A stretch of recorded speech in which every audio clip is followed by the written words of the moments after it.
Hi everybody, this is Vita and today I'm going to read a story called Joseph and the Dreaming Pharaoh by Fiona Veitch Smith. Joseph was one of 12 brothers who used to live with their dad and stepmothers on a farm in the land of Canaan. On the farm were sheep, goats and lots of cows. There were fat cows and skinny cows and somewhere in between cows, but Joseph loved them all. Now Joseph no longer lived in Canaan. He lived in a prison cell in Egypt with only imaginary cows to keep him company. How he got to be in such a terrible place is a long, sad tale. But it started with his jealous brothers and ended up with a lying lady and a forgetful servant.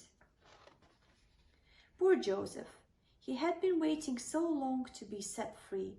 He prayed every day that God would cause the butler or someone to remember him, but God did not seem to hear him. Joseph began to despair that he would ever walk on green grass, feel the sun on his back, or breathe fresh air again. Joseph didn't know it, but behind the scenes, God was at work. The king of Egypt was a man known as Pharaoh. Pharaoh had not been sleeping well, so he was in a very grumpy mood. He'd been having these funny dreams and they were keeping him awake with worry. In one dream, he was standing beside the river Nile when out of the water came 7 fat, sleek, handsome cows. They grazed among the reeds and were so happy eating their lunch that they didn't see what was creeping up behind them. Then, coming out of the river were 7 skinny cows. They were the scrawniest and ugliest Pharaoh had ever seen. They crept up on the fat cows and, to Pharaoh's great surprise, gobbled them all up. Pharaoh woke up in a cold sweat. Oh, what a terrible dream, he thought, but went back to sleep. This time, he saw 7 fat, healthy ears of corn growing on a single stalk. Thought Pharaoh. That will make some nice bread. He sat down and watched it, waiting for it to be ready to harvest.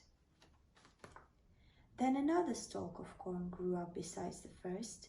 This too had 7 ears on a single stalk, but it was limp and weak. Thought Pharaoh, that will not make nice bread. He turned back to watch the healthy corn grow, but to his horror, the limp and weak corn attacked the healthy corn and gobbled it all up.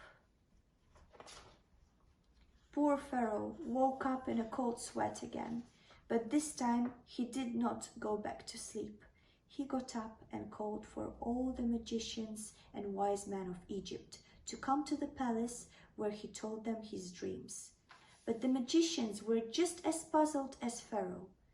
None of their books of charms or visions could tell them what the 2 dreams meant, and although they stayed up all night talking, they could not figure it out, so Pharaoh sent them home. Pharaoh was very glum.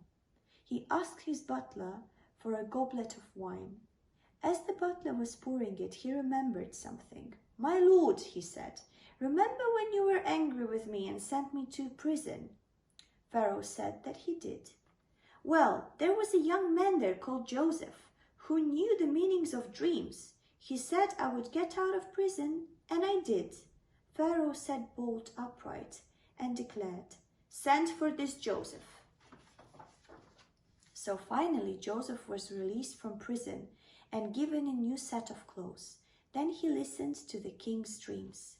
"Tell me what they mean," said Pharaoh. "I shall have to ask God," said Joseph, who knelt down and prayed. After a while, Joseph said, "God has given me the answer." "Both dreams have the same meaning," said Joseph. "The 7 fat cows and healthy ears of corn mean there are going to be 7 good years of harvest for Egypt. But they will be followed by 7 terrible years of drought, when there will be not enough food to feed all the people." Pharaoh was shocked. "What should we do?" he asked Joseph. Fortunately, Joseph was a very wise young man, and he said, "You should put the wise men in the kingdom in charge. She should build a giant storehouse and for the next 7 years save as much food as possible. Then, when the 7 years of drought come, there will be enough food for everyone. Well, said Pharaoh, I can think of no one wiser than you. So Joseph, the boy hated by his brothers and sent to prison for something he hadn't done, became the most important person in Egypt. With the help of his faithful cows, he set about saving the people from starvation. God really did have an awesome plan. Thank you so much for watching. Hope you enjoyed it. Stay tuned as more stories are coming soon.